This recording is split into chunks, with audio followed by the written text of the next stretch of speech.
I've been putting out suggestions for months now about what add-ons for Foundry Virtual Tabletop I think you should be using to have the best game of Dungeons & Dragons. But today we're flipping the script a little bit, and I'll be going through suggestions that were made to me in the comment sections of some of my older videos.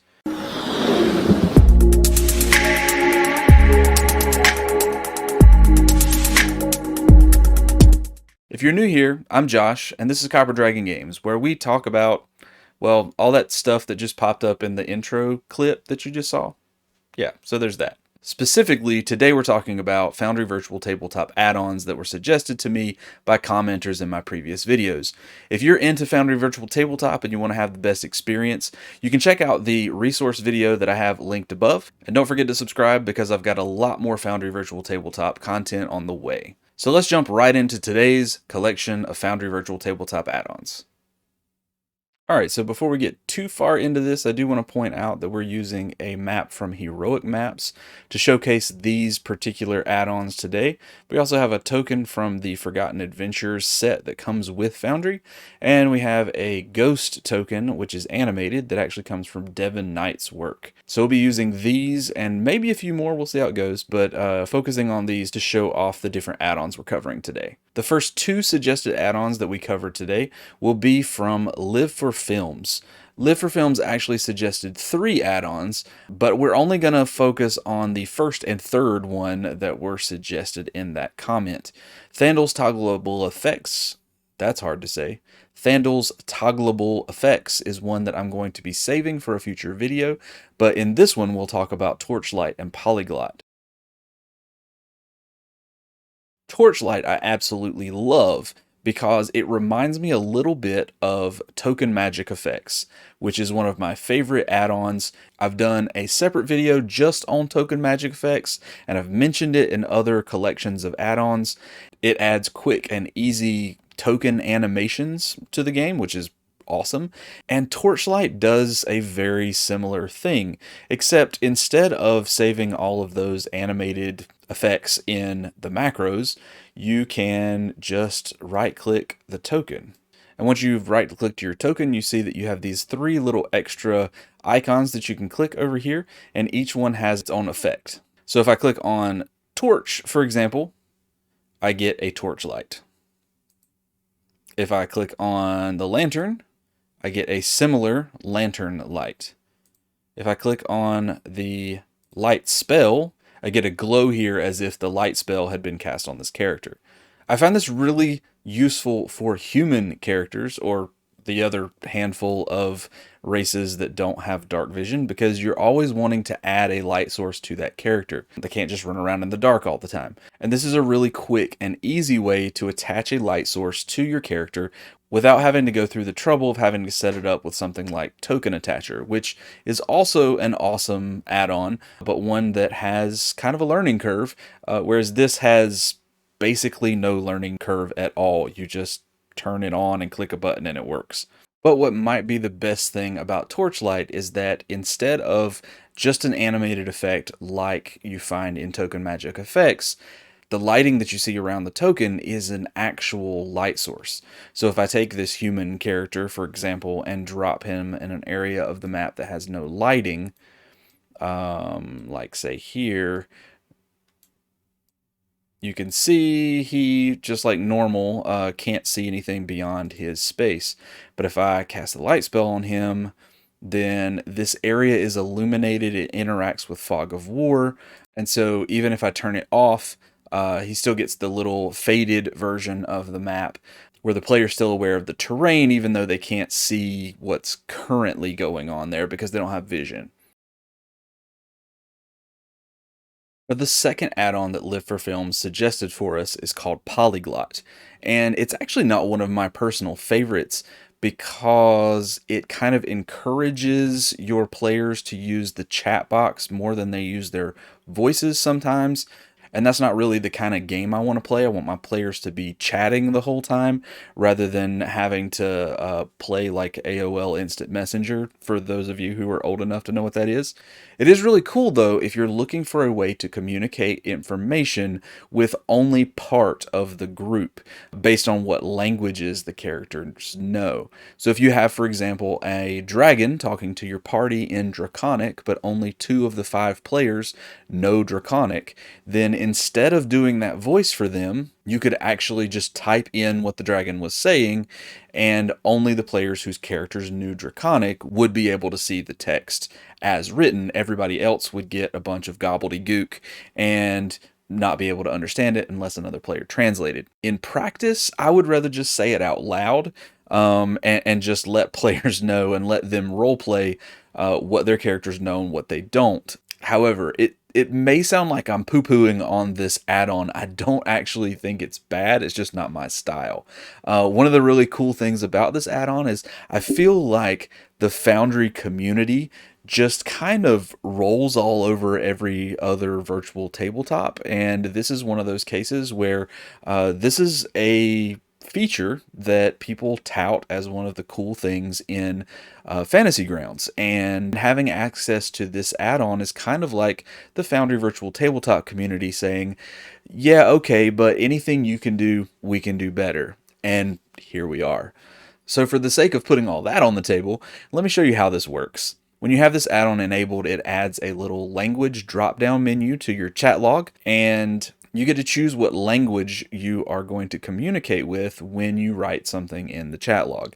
So I can write something like, I'm going to make this really dumb and simple, but this is a message in common. Boom, and we throw it up there. If I flip over to a player's point of view, you see that this popped up just like normal text. But if we were speaking from, say, a dwarf, and we wanted that player to not know what was said, we could switch over to Dwarvish and put something fancy like, this is a message in Dwarvish, because we're being real fancy with this, and add it. And we see on the DM screen that you see the original message as well as all the gobbledygook, but on the player side, they only have that top section. Unless, of course, their character actually understands that language, in which case they'll see the words. Now, it doesn't have to be necessarily used for spoken language. It can be used for written language. Like, say the players find a note written in Goblin. You could copy and paste the words from that actual note into the text chat and only have those characters who know Goblin understand it.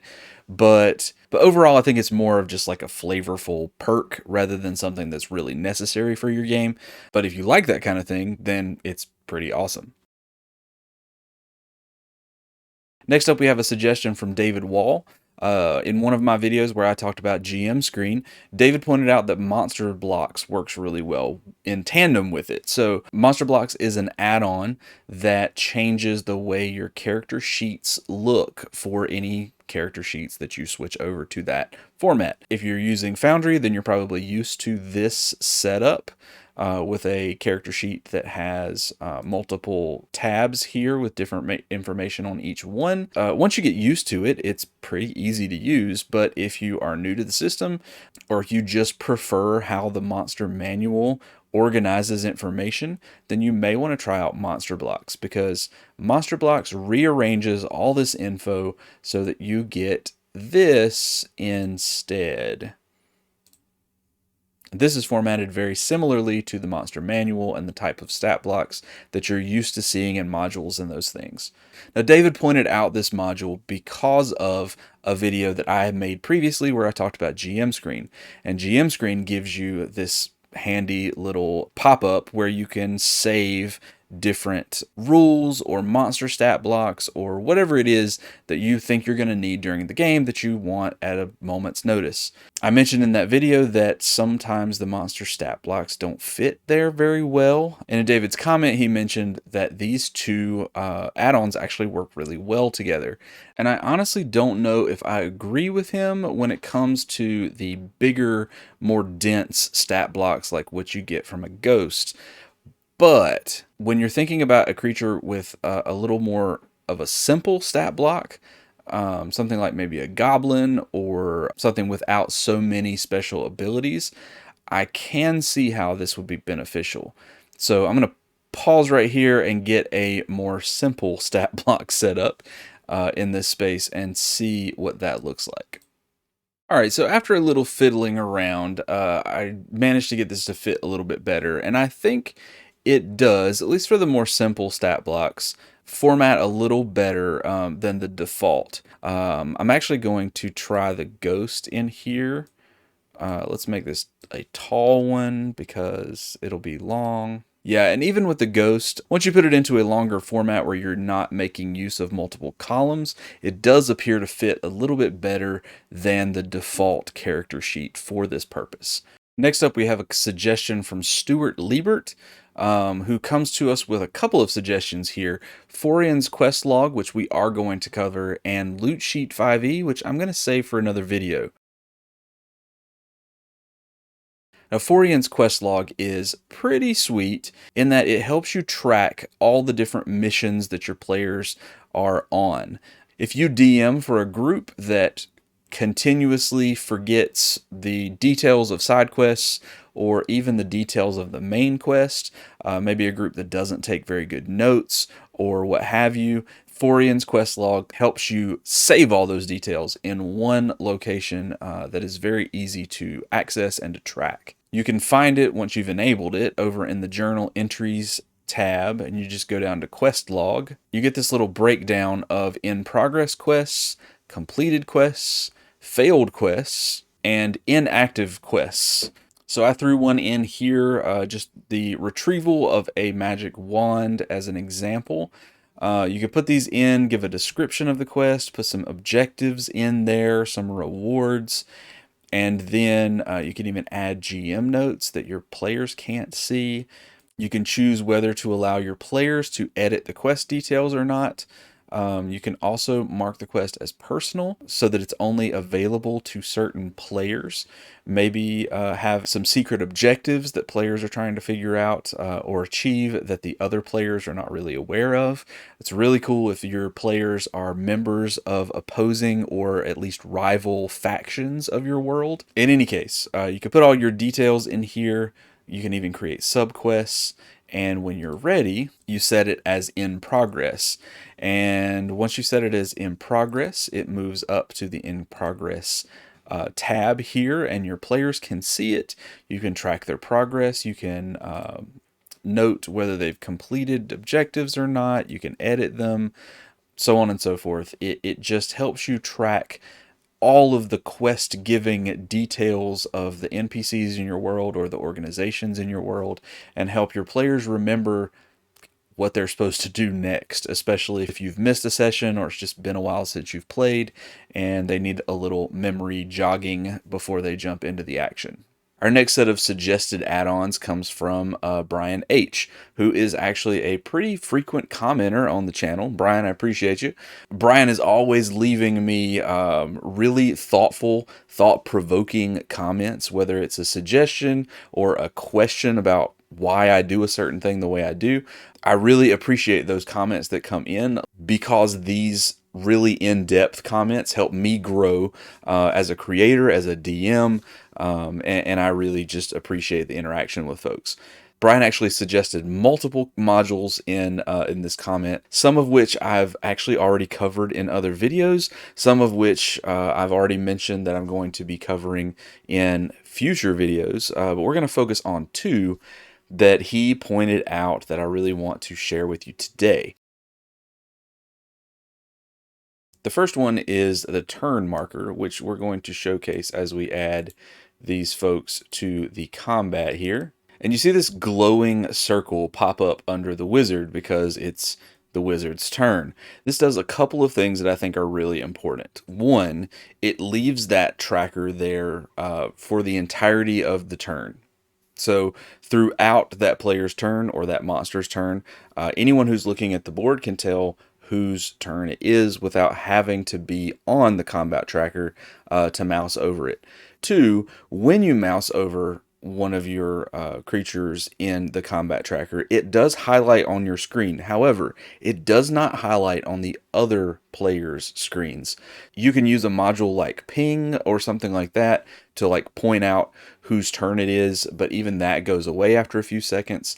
This keeps that there the entire turn, so there's never any confusion about whose turn it is. This is a really quick and simple little add-on module that doesn't seem to do a lot on the surface, but it actually makes a big difference when you're in play, especially in some long drawn out combats or combats with lots of different participants, especially if the tokens for each of those actors in those combats with many participants are very similar to one another. This makes it very clear which of the goblins in the horde, for example, is up currently in the turn order. So we're going to end our combat here so we can go back to a blank slate and talk about the next of Brian's suggestions.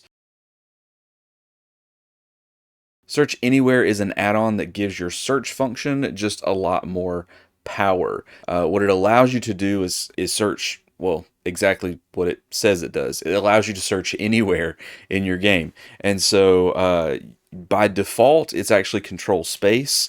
That drives me a little insane because it doesn't seem intuitive when every other program that I use uses control F for a search function, or for a find and replace function, but you can actually change that. I've changed it on mine to control F just because it feels better, and that's what I use for other programs, so I won't forget it. But anyway, you hit your little hotkey and you get a little search bar that pops up, and you can search for anything in your actors, your scenes, your compendiums, whatever. If you keep very little information within the system, this may not be as helpful.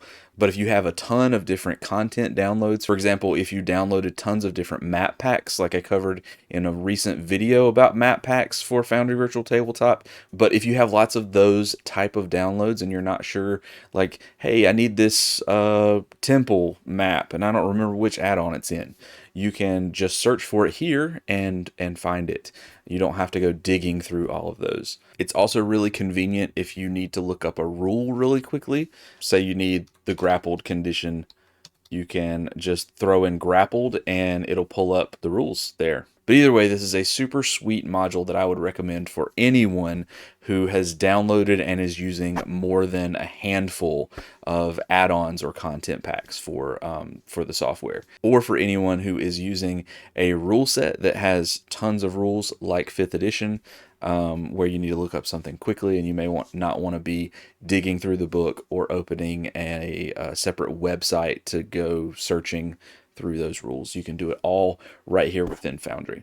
The last add-on we're going to cover today comes from a commenter whose name I am certain I am going to butcher here, and I apologize, but it is from Pere Alonso Albaladejo. Hopefully I got close on that one. In any case, if I didn't, apologies, but the Tidy UI game settings is one of those add-ons that you add to your game and you see that it's awesome, and then you forget that it's even there because you don't really interact with it very much. It's not an actual part of gameplay. But then at some point down the line, you may accidentally disable it, and then you realize just how much you missed it. It is glaringly obvious anytime you try to change your settings that you are missing this. So we're going to look really quickly at what the configuration settings look like without the Tidy UI on, and this is it. You've got your core settings, your system settings, your module settings. Now these two, the first two, are fine, right? They're not a huge deal. You just got some normal settings here. But once you get to modules, you'll notice this list of settings is really long, and I only have something like 8 modules installed right now, and there's a lot to dig through here. If you're looking for something specific, it can really be frustrating to find what you need on this page if you don't have Tidy UI. In fact, I'm going to go back and add some more modules just to prove that point. Okay, so at this point I've gone back in and I've re-enabled all 80 something of the add-ons that I've either been using or that I've been toying around with and trying to decide if I want to reuse them or not. You can see in the module settings, suddenly, if you are a person who is running lots of add-ons, if you want to go in and change those settings, this becomes a very long, insane list that is super hard to find things that you need. This is just ridiculous, right? We have the opportunity to use Tidy UI to fix all of this hot mess. So at this point, I've gone back in and re-enabled Tidy UI. And you can see here on core settings and system settings, there are some changes in the layout, but honestly, they don't affect that much, in my opinion. However, where you see the big change and the thing that makes this add-on so useful is the module settings. Suddenly, all of those 80 something or whatever add-ons, and it's not 80 something here because not all of them have module settings that show up on this screen, but still, this long list of modules, they're all collapsible now. You have a little list here that you can search through, find the specific module that you're looking at changing or reviewing your settings for or whatever, and you just go down and open up that module and change what you need and go from there. And like I said, this is not a module that's going to affect your gameplay very much, but it does have a huge impact on how you are able to manage the different settings within your game. Between sessions, when you're trying to change things up, make things more streamlined or experiment with new add-ons, it just makes this whole process that much easier to navigate. So there you have it, a collection of some of my favorite suggestions from the comment section of my previous videos. There are more that I didn't have time to cover in this video, so be on the lookout for another future follow-up. And in that follow-up video, you might be featured as well, because I'll be looking at the comments from this video, and now is a great opportunity for you to jump down to the comment section and tell me what add-ons you recommend. Thanks for watching, and I'll see you next time when I share more tips and tricks and add-ons for you to use in your game of Dungeons & Dragons. See you then.